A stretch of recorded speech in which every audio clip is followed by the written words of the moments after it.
中學文憑試筆試下星期開考，有應屆考生以人工智能備戰文憑試，話對提升溫書效率同埋成績有幫助。Hello, ready to speak with confidence. AI 備試唔限於溫習，有創科公司推出 AI 互動導師，模擬真人1對1同學生實時對話。How can we start talking about handling disagreements? I think where we have disagreement, we need... 負責人話：唔少文憑試考生利用 AI 喺備考英文科考試。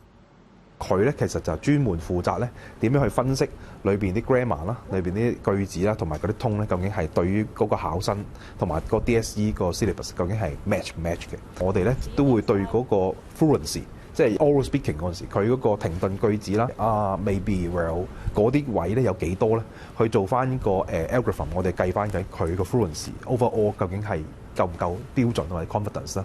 然之後最後俾出一個總評分俾嗰個學生。